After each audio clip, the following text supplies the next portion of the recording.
नमस्कार दोस्तों, मैं शिवमान सोलंकी अपने YouTube channel law testing plus में आपका स्वागत करता हूं। मैंने अपने प्रीवियस लेक्चर में एंटीसिपेटरी बेल के ऊपर चर्चा की थी। आज मैं आपसे रेगुलर बेल के विषय में चर्चा करूंगा। भारतीय नागरिक सुरक्षा संहिता 2023 में जो रेगुलर बेल सेक्शन 483 में यानी 483 सेक्शन में इसका प्रोविजन बताया गया है। CRPC 1973 में 439 सेक्शन में इसका प्रोविजन बताया गया था। आइए इसको समझने का प्रयास करते हैं। यहाँ पे ये बताया गया है, इसका जो मार्जिनल नोट है वो ये कहता है कि जमानत के बारे में उच्च न्यायालय या सेशन न्यायालय की शक्तियां। उच्च न्यायालय या सेशन न्यायालय ये निर्देश दे सकता है। हाई कोर्ट और कोर्ट सेशन में डायरेक्ट कर सकता है किसी व्यक्ति को जिस पर किसी भी अपराध का अभियोग है, जो अभिरक्षा में है यानी कस्टडी में है, जमानत पर छोड़ दिया जाए। यदि अपराध धारा 480 के धारा 3 में निर्दिष्ट प्रकार का है तो वह ऐसी कोई शर्त जिसे उपधारा में वर्णित करने के प्रयोजन के लिए आवश्यक समझे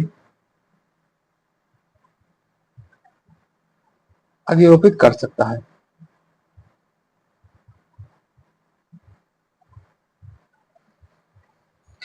का सेक्शन में यह बताया गया, खास सेक्शन में बताया गया किसी व्यक्ति को जमानत पर छोड़ने के समय मजिस्ट्रेट द्वारा अधिरोपित कोई भी शर्त अपास या उपंथित कर सकती है।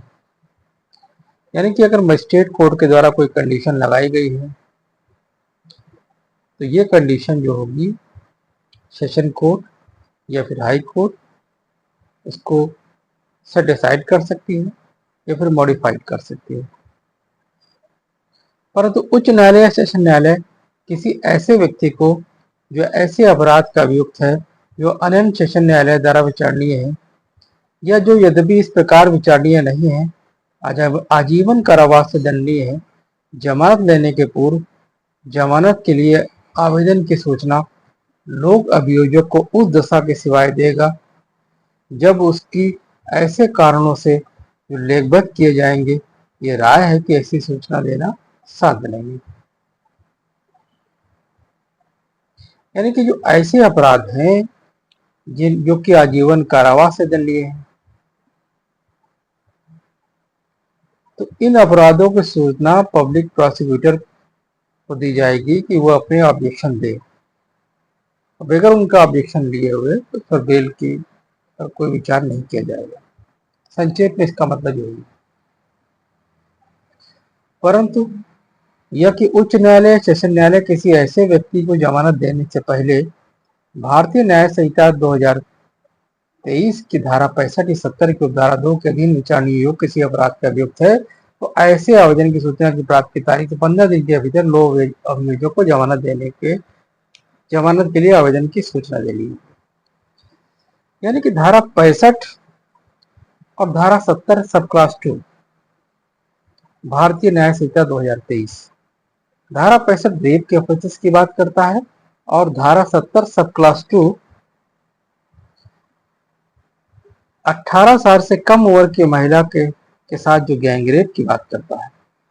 यानी कि अगर इस टाइप का कोई अपराध है यानी कि रेप का अपराध है या फिर माइनर महिला के साथ गैंग रेप का अपराध है तो उस परिस्थिति में भी लोक अभियोजक को 15 दिन के लिए समय देना पड़ेगा कि वो अपना ऑब्जेक्शन माननीय न्यायालय के समक्ष प्रस्तुत कर सके और उसके आवेदन को सुनने के बाद पश्चात उसको संज्ञान में लेने के बाद ही जमानत की याचिका पर विचार किया जाएगा।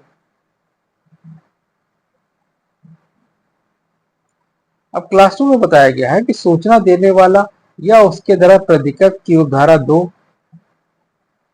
किसी व्यक्ति की उपस्थिति में भारतीय न्याय संहिता 2023 की धारा 65 70 की उपधारा 2 के दिन किसी व्यक्ति की जमानत की सुनवाई करने के लिए करते समय बाध्यकारी होगी।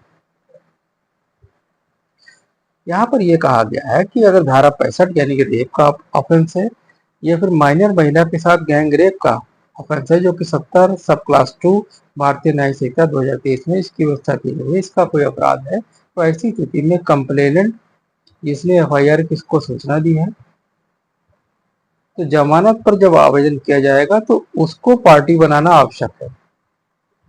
यानी जमानत की सुनवाई के लिए करते समय उसकी उपस्थिति बाध्यकारी होगी। यानी आप उसको पार्टी बनाइए, उसको अपना पक्ष रखने का मौका दीजिए। आसान भाषा में ये कहा गया।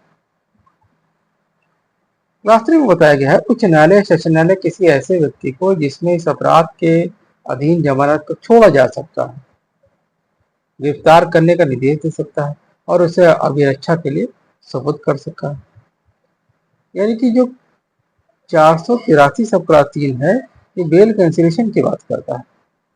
अगर किसी व्यक्ति को जमानत पर छोड़ा जा सकता है तो उसको गिरफ्तार करने का भी डायरेक्शन दे सकता है। कौन डायरेक्शन दे सकता है? उच्च न्यायालय या सेशन न्यायालय, और उसे कस्टडी में सुपुर्द कर सकता है। ये आपने देखा कि आज मैंने आपसे रेगुलर बेल के ऊपर चर्चा की है। रेगुलर बेल देने की पावर सेशन न्यायाधीश को भी है और माननीय उच्च न्यायालय को भी है, परंतु यहाँ पर और जरूर लिखा हुआ है, परंतु वर्तमान में जो उत्तर प्रदेश में ये व्यवस्था है तो इसमें कहा गया है कि पहले आप सेशन कोर्ट में बेल मूव कीजिए और अगर आपको वहां से रिलीफ ना मिले तब आप हाईकोर्ट जाइए, सीधे आप हाईकोर्ट मत जाइए। हालांकि माननीय उच्चतम न्यायालय के विभिन्न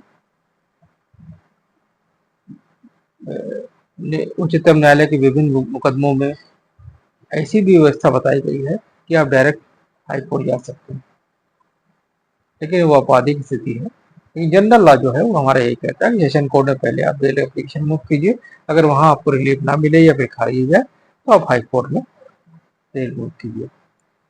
तो ये आज मैंने आपसे रेगुलर बेल के ऊपर चर्चा की। मैं अपने आने वाले लेक्चर में बेल के अन्य प्रावधानों के ऊपर चर्चा करूंगा। यदि आपको मेरा चैनल समझ में आता है तो कृपया से लाइक करें, सब्सक्राइब करें, शेयर करें कमेंट के लिए। तब तक के लिए जय हिंद, जय भारत।